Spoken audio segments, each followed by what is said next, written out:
এই যে সঞ্জয় রায় যে লোকটিকে ধরা হয়েছে, এই লোকটা তো আজকে প্রথমবারের জন্য বলছে না, এই লোকটা তো বেশ কয়েকদিন ধরে বলছে যে আমাকে ফাঁসানো হচ্ছে।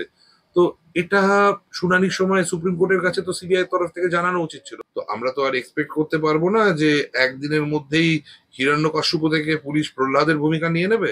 But what about CBI? CBI কি করছে সেটাই হচ্ছে প্রশ্ন।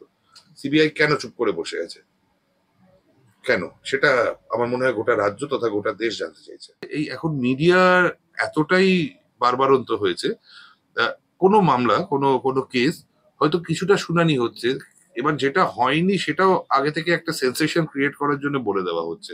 গোটা পৃথিবীটাই তো ওয়াকফ সম্পত্তি, তাহলে যে যা ইচ্ছে দাবি করতে পারে। ভিক্টোরিয়া মেমোরিয়াল তাহলে আমি বলে দিতে পারি, এর কি আছে?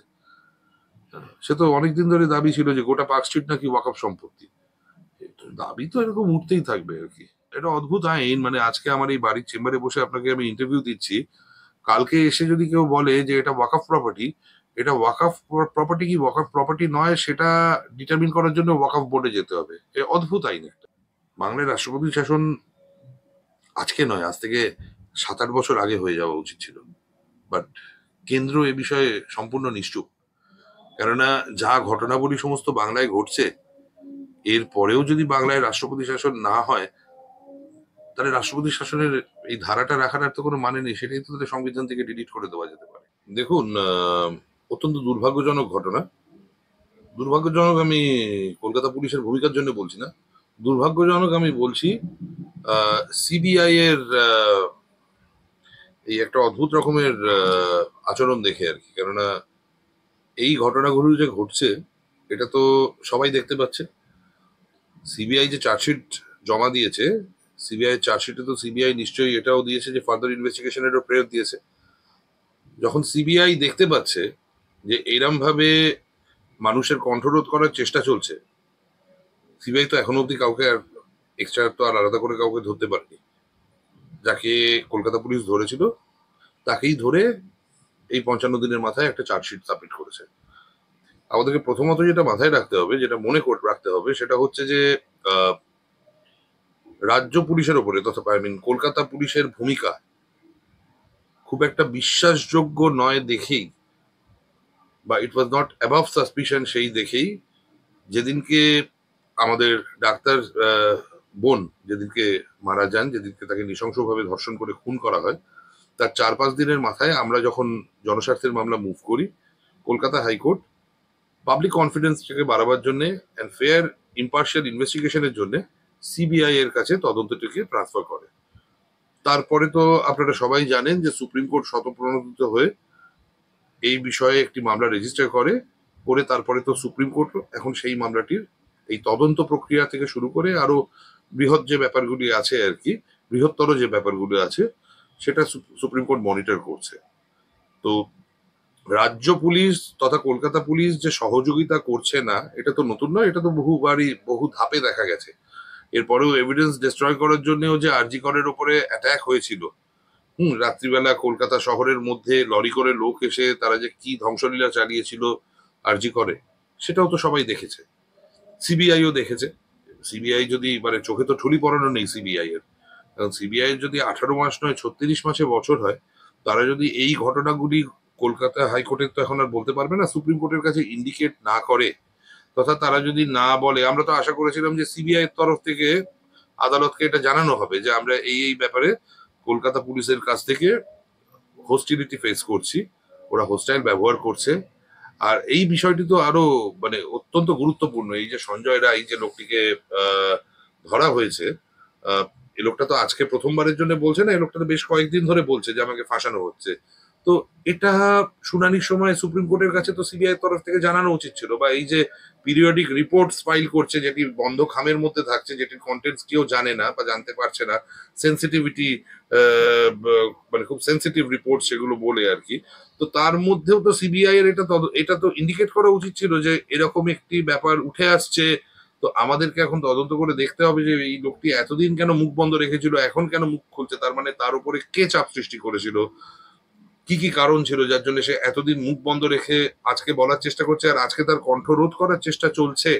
তো এই বিষয়গুলো তো সর্বোপরি সিবিআই এর দেখা উচিত।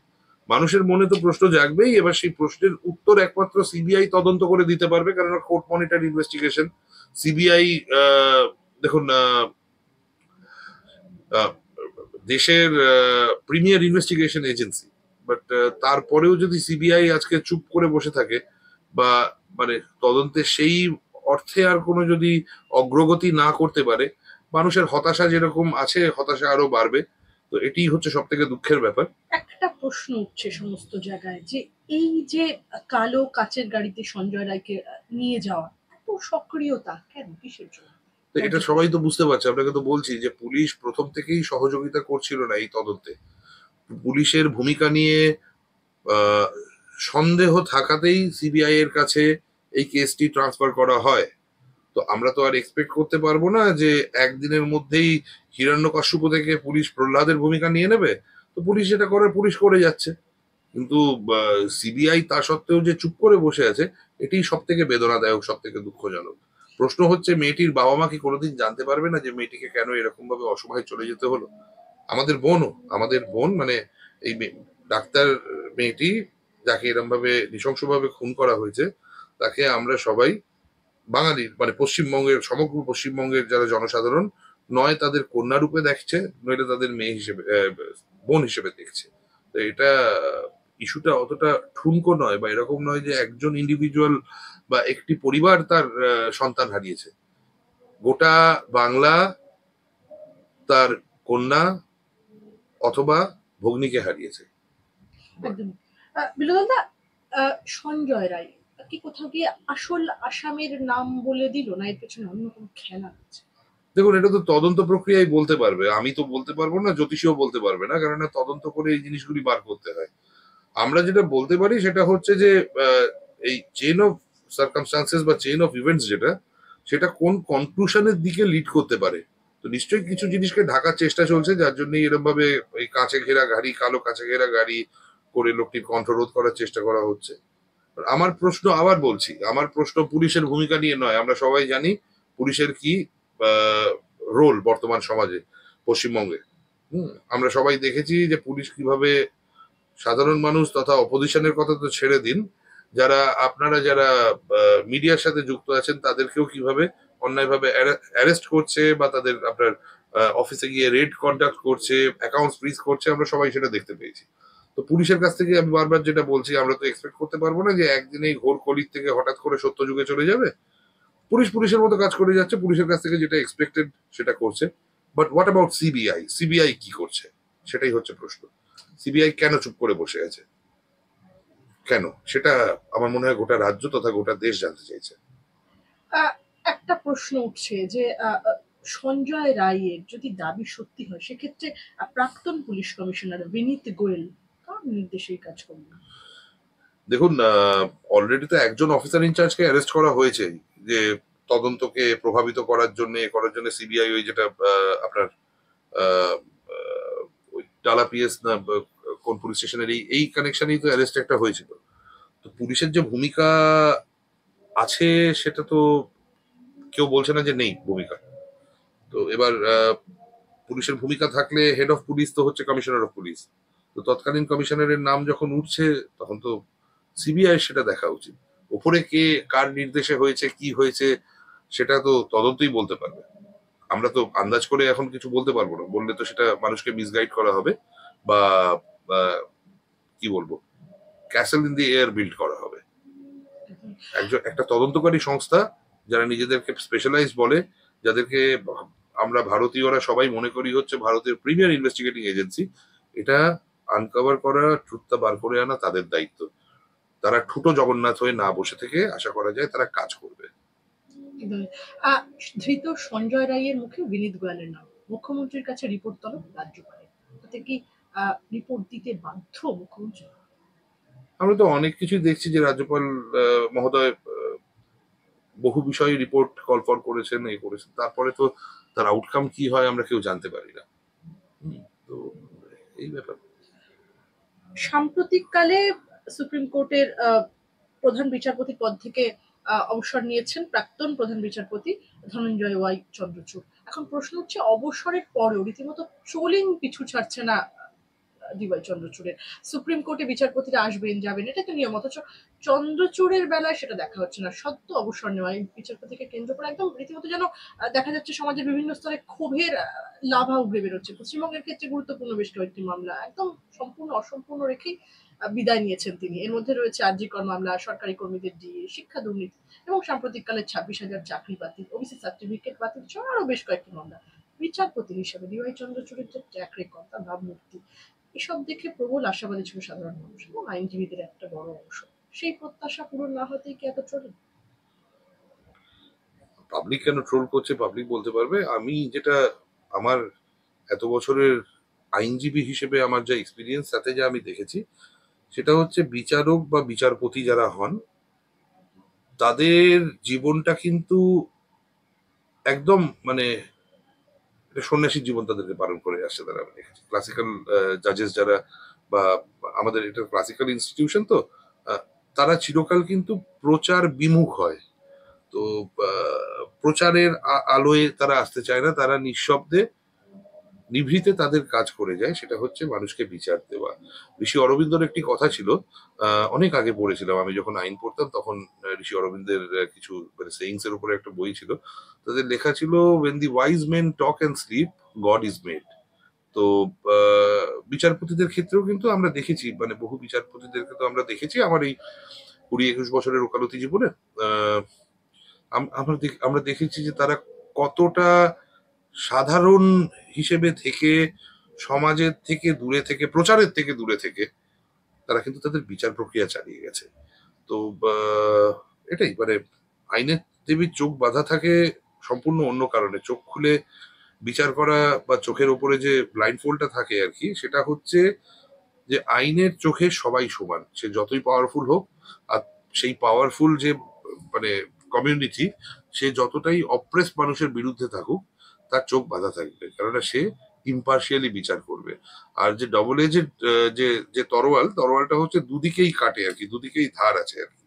তার মানে হচ্ছে যে যারা হ্যাভস তাদেরও অন্যায় করলে যেরকম সেই তরোয়াল শাস্তি দেবে, যারা হ্যাভ নট তারাও অন্যায় করলে তারাও শাস্তি পাবে। আইনের চোখে সবাই সমান, এটাই ছিল বার্তা। তো এই চেঞ্জ করে দেওয়া, চেঞ্জ করে সেটাকে একটা ওয়াইড পাবলিসিটি দেওয়া, এইগুলো হয়েছে বলেই আজকে হয়তো এত ট্রোলিং হচ্ছে। কেননা ধরুন পাবলিসিটি থেকে দূরে থাকলে ন্যাচারালি পাবলিকও বদার্ড হয় না, পাবলিকও ট্রোল করে না। এখন লার্জার দেন লাইফ একটা ওনার যদি একটা ইমেজ মিডিয়া থেকে আপনারা যদি করে দেন আর কি, আমি বলছি না উনি করেছেন, তাহলে তার খেসারত এখন হচ্ছে এই ট্রোলিং। এটা উচিত নয়, মানে বিচার প্রক্রিয়াকে এরম ভাবে ট্রোল করাটা উচিত নয়। আরো একটা ব্যাপার আছে, সেটা হচ্ছে যে অনেক মামলা আপনারা মানে যারা ধরুন মানে মানুষ জনসাধারণ যেটা করছেন আর কি, তারা তো অ্যাকচুয়ালি এই আইনি প্রক্রিয়া বা আদালতের যে প্রক্রিয়া তার সাথে খুব একটা ইউজ টু নন। তো এখন আমি জানি আমার এই কথাগুলো হয়তো আপনারা পরে এডিটও করে দেবেন আর কি, বাট বিষয়টা হচ্ছে যে এই এখন মিডিয়ার এতটাই বারবারন্ত হয়েছে, কোনো মামলা কোনো কোনো কেস হয়তো কিছুটা শুনানি হচ্ছে, এবার যেটা হয়নি সেটাও আগে থেকে একটা সেন্সেশন ক্রিয়েট করার জন্য বলে দেওয়া হচ্ছে। তাতে হচ্ছে কি একটা অসম্ভব রকমের পাবলিকের মধ্যে একটা রিয়াকশন কাজ করছে। বেশিরভাগ মানুষই জিনিসপত্র প্রিজাজ করছেন, মিডিয়া ট্রায়াল হচ্ছে অনেক জায়গায়।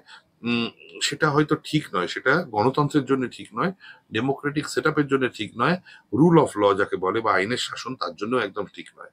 তো আমার তো মনে হয় পার্সোনালি বিচার এমন একটি জিনিস যেখানে এক সন্ন্যাসীর মতো প্রচারের থেকে সম্পূর্ণ দূরে থেকে বিচার করা উচিত। একদমই। ৩৭০ ধারা থেকে নির্বাচনী বন্ড সব বহু হাই প্রোফাইল মামলা সামলানো প্রধান বিচারপতি সঞ্জীব খান্নাকে নিয়ে কতটা আশাবাদী? দেখুন, এটা একটা সিস্টেম। এটা আপনারা এখন যেটা বললাম আবার, যে এই মিডিয়ারা এত বারবারন্ত বলে আপনারা এগুলোকে নিয়ে এত করছেন আর কি, মানে প্রধান বিচারপতিরা আসেন, প্রধান বিচারপতিরা তাদের অবসর নেন, but the show goes on. তো মাননীয় ভারতবর্ষের যিনি প্রধান বিচারপতি হয়েছেন, he is also part of the system. একজন কেউ প্রধান বিচারপতি হলেন মানে একটা বিশাল আশাহত হব বা আশাবাদী হব, এটা যারা এই আইনি ইনস্টিটিউশনের সাথে যারা মানে অ্যাসোসিয়েটেড, তারা কোনোদিনই এরম ভাবে চিন্তা করে না। বিনোদনটা ওয়াকফ মানে কি? কারণ প্রপার্টি অফ আল্লাহ বলছেন ফিরহাদ হাকিম, কি বলবেন? আইনটা পড়ুক, তারপরে উনি যদি বলেন তারপরে ঠিক করবো। ওনার কাছ থেকে আইন নিয়ে কোনো মানে কথা আমি করবো না। কয়েকদিন আগেই উনি একজন মহিলার ব্যাপারে অত্যন্ত গর্হিত একটি মন্তব্য করেছিলেন। তো তারপরে উনি তাতেও আইন নিয়ে কিছু বলেছিলেন আর কি, হেরে গিয়ে এই করছেন ওই করছেন। তো সেই রেখাপাত্রের সেই মামলাটি আমি লড়ছি আর কি, ইলেকশন পিটিশনটা। আইনটা জানলে বা উনি যদি আইনজ্ঞর সাথে কনসাল্ট করেন তাহলে বুঝতে পারবেন যে ওনার যে ধারণা নিয়ে উনি বলেছেন আর কি, যে হেরে গিয়ে বলছে, সেই ধারণাটা ঠিক নয়। কেননা যে পয়েন্টে আমরা মামলাটি ফাইল করেছি তাতে যিনি ইলেক্টেড হয়েছিলেন তিনি পরলোক গমন করার পরেও এই মামলাটি চলবে এবং আমরা খুব আশাবাদী যে এই মামলাতে আমরা জিতব। রেখাপাত্র সম্ভবত ওখান থেকে উইনিং ক্যান্ডিডেট হিসেবে ডিক্লেয়ার হবে। একদম। দক্ষিণ কলকাতা, ধর্মতলা সব ওয়াকফ সম্পত্তি দাবি করেছেন তৃণমূল সরকারের মন্ত্রী সিদ্দিকুল্লাহ চৌধুরী, কি বলবেন? গোটা পৃথিবীটাই তো ওয়াকফ সম্পত্তি। তাহলে যে যা ইচ্ছে দাবি করতে পারে। ভিক্টোরিয়া মেমোরিয়াল তাহলে আমি বলে দিতে পারি আর কি আছে। সে তো অনেকদিন ধরে দাবি ছিল যে গোটা পার্ক স্ট্রিট নাকি ওয়াকফ সম্পত্তি। দাবি তো এরকম উঠতেই থাকবে আর কি। ভারতবর্ষের কত সম্পত্তি ওয়াকফের? আইন দেখুন, এটা সংশোধন অদ্ভুত আইন, মানে সংখ্যালঘু ভোট পেতে কি রাজনীতি? এটা অদ্ভুত আইন। মানে আজকে আমার এই বাড়ির চেম্বারে বসে আপনাকে আমি ইন্টারভিউ দিচ্ছি, কালকে এসে যদি কেউ বলে যে এটা ওয়াকফ প্রপার্টি, এটা ওয়াকফ প্রপার্টি কি ওয়াকফ প্রপার্টি নয় সেটা ডিটারমিন করার জন্য ওয়াকফ বোর্ডে যেতে হবে। অদ্ভুত আইন একটা, এটা অদ্ভুত আইন। সবকিছুই হচ্ছে মানে ওয়াকফের আর কি, মানে একটা এরকম টাইপের একটা আইন। এই আইনের অত্যন্ত ভাবে সংশোধন দরকার। কেননা এই আইনটা প্রচন্ড ভাবে মিসইউজ করা হয়। একটা প্রশ্ন উঠছে সমাজের বিভিন্ন স্তরে যে প্রধানমন্ত্রী নরেন্দ্র মোদী কেন ওয়াকফ আইন বাতিল করেননি, কি বলবেন? নিশ্চয়ই করবেন, এটা একটা কন্টিনিউইং প্রক্রিয়া। একটা দেশ চালানো তো আর মানে হাতে মানে মুড়ির মোয়ার মতো নয় আর কি। দেশ চালাতে গেলে অনেকগুলো ব্যাপার বুঝে শুনে সেই মতো করতে হয়, স্টেজ ওয়াইজ করতে হয়। আপনারা তো দেখেছেন যে যখন সিটিজেনশিপ অ্যামেন্ডমেন্ট অ্যাক্ট যখন এলো, মানে সিএ যখন এলো, এনআরসি ছেড়ে দিন, সেটা নিয়েই তো মানুষকে ভুল বুঝিয়ে কিরম ভাবে পশ্চিমবঙ্গে সাংঘাতিক রকমের নৈরাজ্য ক্রিয়েট করা হয়েছিল, কিরম ভাবে পাবলিক প্রপার্টি ডিস্ট্রয় করা হয়েছিল। তো মানুষকে ভুল বোঝানো হয়। তো এগুলো সমস্ত মাথায় রেখে সেই মতো চালনা করতে হবে, চলতে হবে। তো তাই জন্যই হয়তো উনি নিশ্চয়ই আমার মনে হয় বাতিল করুন বা সংশোধন করুন, নিশ্চয়ই কিছু না কিছু একটা হবে আর কি। আর এটা তো প্রধানমন্ত্রীর একার হাতে নয়, এটা তো পার্লামেন্ট প্লেসড হবে, মানে লোকসভা রাজ্যসভা এই ব্যাপারগুলি আছে। তো এরকম নয় যে মানে প্রধানমন্ত্রী একা সবকিছু করে দেবেন আর কি। তো সেটাও আমাদেরকে বুঝতে হবে। প্রশ্ন উঠছে যে ভারতবর্ষে যত সম্পদ আছে, হিন্দু আনডিভাইডেড ফ্যামিলি প্রপার্টি থেকে শুরু করে সমস্ত সম্পদকে সরকার গ্রহণ করে নিয়ে মানুষের যেখানে যেখানে প্রয়োজন সেটাকে মানুষের কাজে লাগান। শুধু ওয়াকফ কেন, কেন এই মন্দির ট্রাস্টের কোটি কোটি টাকা আছে সেই সব কেন সরকার গ্রহণ করে নিচ্ছে না, কি বলবেন? না, রাইট টু প্রপার্টি তো সংবিধানে একটা রাইট আছে, আর্টিকেল 300A। এই নিয়ে তো প্রশ্ন উঠেছিল, তখন তো কেশবানন্দ ভারতী সে বিখ্যাত মামলাও হয়েছিল। তারপরেই তো ফান্ডামেন্টাল রাইট থেকে সেটা লিগাল রাইটে চলে গেল। আগে তো সংবিধানের পার্ট 3-তে ছিল, মানে ফান্ডামেন্টাল রাইটের মধ্যে রাইট টু প্রপার্টিটাও থাকতো, তারপরে ওটা আর্টিকেল 300A-তে চলে গেল। তো আইনি প্রক্রিয়া আছে। এবার যদি কোনো সরকার মানুষের সম্পত্তি নিয়ে আহ, সেটিকে আবার সবার মধ্যে ডিস্ট্রিবিউট করা শুরু করে, তাহলে তো সে মানে সেটা তো মানে মানে মার্কসিজম বা কমিউনিজমের এ হবে। আমরা তো একটা democracy, we are a sovereign socialist Democratic Republic. তো সেটা মাথায় রেখে চলতে হবে। মানুষের ইন্ডিভিজুয়াল রাইটস আছে আমাদের দেশে, আমাদের আইন অনুযায়ী, হিন্দু লজ অনুযায়ীও দেবতাও কিন্তু সম্পত্তি ওন করতে পারে। হুম, সেই ক্ষেত্রে the deity is represented by a shebait. তো আইন তো এরকম আছে, এরকম আইন তো হঠাৎ করে চেঞ্জ করে দিয়ে সবাই জিনিসপত্র নিয়ে নেওয়া যায় না। একদম। আমার শেষ প্রশ্ন আপনার কাছে, বাংলায় রাষ্ট্রপতি শাসন ছাড়া কি জনগণের রায় অসম্ভব? বাংলার মানুষ সব দেখছে। বাংলায় রাষ্ট্রপতি শাসন আজকে নয়, আজ থেকে 7-8 বছর আগে হয়ে যাওয়া উচিত ছিল। বাট কেন্দ্র এ বিষয়ে সম্পূর্ণ নিশ্চুপ। কেননা যা ঘটনাবলী সমস্ত বাংলায় ঘটছে, এর পরেও যদি বাংলায় রাষ্ট্রপতি শাসন না হয়, তাহলে রাষ্ট্রপতি শাসনের এই ধারাটা রাখার আর তো কোনো মানে নেই। সেটাই তো তাদের সংবিধান থেকে ডিলিট করে দেওয়া যেতে পারে। এই নির্বাচন রিলেটেড এই এত সাংঘাতিক রকমের এত মানে অন্যায় চলছে, মানুষের প্রাণ যাচ্ছে, এত রাইটস হচ্ছে, এইরকম সমস্ত ব্রড ডে লাইটে এসে শহরের মধ্যে ঢুকে হাসপাতালের উপরে অ্যাটাকস চলছে, এভিডেন্স ডিস্ট্রয় করার চেষ্টা চলছে যাতে একটা তদন্তে সত্য না প্রকাশিত হয়। মহিলাদের উপরে এরকম নির্যাতন চলছে। বিভিন্ন পুজো আচ্ছা যখন হচ্ছে, সেই পুজো আচ্ছা হওয়ার সময় বিভিন্ন জায়গা থেকে আহ, সেই মানে প্যান্ডেলের উপরে আক্রমণের অভিযোগ শোনা যাচ্ছে। এরকম মামলাও হয়েছে মালদার দিকে, যেখানে ইলিগাল কনভার্সনের অ্যালিগেশন উঠেছে, যেটা নিয়ে হাইকোর্ট অলরেডি সিবিআই আর এনআইএ কে ডিরেকশন দিয়েছিল যে এটা কেন হচ্ছে, এটা জিনিসটা নিয়ে তদন্ত করে দেখার। শুধু এটা নয়, এরকমও মামলা হয়েছে, আমি এতে অ্যাপিয়ার করেছিলাম ব্যারাকপুরের দিকে, সেখানে এসডিও আর আরেকজন রাজ্যের অথরিটি, এরা দুজনে মিলে false domicile certificate, false card, মানে আইডেন্টিটি কার্ড করছে, মানে আপনার ওখান থেকে সমস্ত ইস্যু করছে, সেই কার্ড আর সেই ডমিসাইল সার্টিফিকেট ইউজ করে প্রচুর লোক, রাজ্য সরকার তো ছেড়ে দিন, কেন্দ্রীয় সরকারেরও আপনার ওই মানে সেন্ট্রাল আর্ম পুলিশ ফোর্সে ঢুকে যাওয়ার চেষ্টা করছিল। সেটা নিয়েও সিবিআই কে তদন্তভার দেওয়া হয়েছে, কেননা অভিযোগ ছিল যে এতে এরকমও হতে পারে যে অনেক বাংলাদেশিও ঢুকে পড়েছে বা পাকিস্তানিও ঢুকে পড়েছে এখানে এসে, এখানে এই র্যাকেটের থেকে ফেক আইডেন্টিটি কার্ড আর ফেক ডোমিসাইল সার্টিফিকেট তৈরি করে। তো এরকম সাংঘাতিক ঘটনাবলী হওয়ার পরেও যেখানে দেখা যাচ্ছে হচ্ছে যে রাজ্য সরকারও ইন এফেক্ট, কলকাতা পুলিশের যিনি কমিশনার তার দোষটা তো ইনডাইরেক্টলি স্বীকারই করে নিলেন, নইলে তো তাকে ট্রান্সফার করে দেওয়া হতো না। পুলিশ যেখানে এতটা partial, complete failure of law and order situation, যেখানে বিরোধী রাজনীতি দলের যারা যারাই আছেন আর কি, সে বিজেপি হোক, সিপিএম হোক, কংগ্রেসেও যারা আছেন তারাও থাক আর কি, তাদের প্রত্যেকের ওপরেই পুলিশ পারসিকিউশন চলছে আর কি, তাদের এগেনস্টে ফলস কেস করে তাদেরকে বিভিন্নভাবে হ্যারাস করা চলছে, মিডিয়ার কণ্ঠরোধ করার চেষ্টা চলছে, মিডিয়ার লোকজনকে অ্যারেস্ট করা হচ্ছে, এরকম ইলিগালি রেড করা হচ্ছে। তৎসত্ত্বেও যদি এত এনআইএ এত ব্যাপার নিয়ে তদন্ত করছে, বিভিন্ন জায়গায় এই এক্সপ্লোসিভ সাবস্টেন্সেস অ্যাক্ট নিয়ে বিভিন্ন জায়গায় এই যে মানে বোমা পাওয়া যাচ্ছে, যেটা নিয়ে এনআইএ তদন্ত করছে, তারপরেও যদি কেন্দ্রীয় সরকার চুপ করে বসে থাকে, যেখানে এত বড় একটা পোস্ট পোল ভায়োলেন্স ঘটে গেছে, তারপরেও বিভিন্ন সময় আদালতের দ্বারস্থ হতে হয়েছে প্রি পোল ভায়োলেন্স থেকে মানুষকে বাঁচাতে তথা পোস্ট পোল ভায়োলেন্স থেকে মানুষকে বাঁচাতে, তারপরেও যদি রাষ্ট্রপতি শাসন নিয়ে কোনো রকমের সিদ্ধান্ত না নেওয়া হয়, তাহলে অত্যন্ত হতাশা ছাড়া আর বাঙালি তথা গোটা বাংলার যারা পশ্চিমবঙ্গবাসী আছে তাদের জন্য আর কিছু নেই।